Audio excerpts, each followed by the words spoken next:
जो प्रश्न वेदिका जी ने पूछा है, ये भगवान राम ने दशरथ की सभा में अपने गुरु महाराज से बहुत प्रश्न किए। उनमें एक प्रश्न किया कि गुरुवर, प्रारब्ध क्या है, पूर्व जन्म कृत संचित कर्म क्या हैं, और क्या वो भोगने पड़ते हैं या वो मिटाए जा सकते हैं।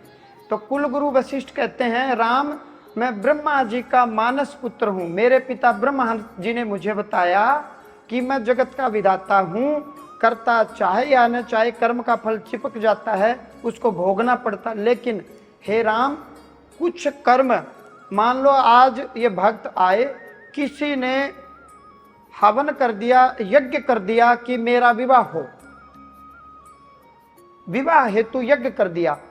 अब यज्ञ कर दिया, वो कर्म का फल चिपक गया, लेकिन किसी कारणवश विवाह से पहले ही उसकी मृत्यु हो गई। तो अब कहा गया है कि कर्म कभी निष्फल नहीं जाता। अब अगला जब भी मनुष्य का जन्म होगा, अगले जन्म में उसके थोड़े से प्रयास से ही विवाह हो जाएगा, क्योंकि पीछे प्रारब्ध अच्छा है उसका।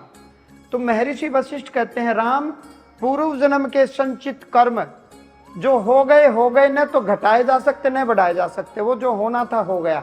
लेकिन इस जन्म का पुरुषार्थ घटा भी सकते हैं और बढ़ा भी सकते हैं। राम, ये दो सांड हैं, आपस में लड़ते हैं, जो बलवान होता है वो जीत जाता है। अतः हे राम, मनुष्य को पुरुषार्थ बढ़ाना चाहिए, मेहनत करनी चाहिए, अपने कर्म को बढ़ाना चाहिए, जिससे यदि पूर्व जन्म का संचित पाप कर्म है तो मेट सके, खत्म हो सके। तो बिल्कुल पुरुषार्थ से प्रारब्ध को खत्म किया जा सकता है। पुरुषार्थ नहीं करोगे तो भोग लो।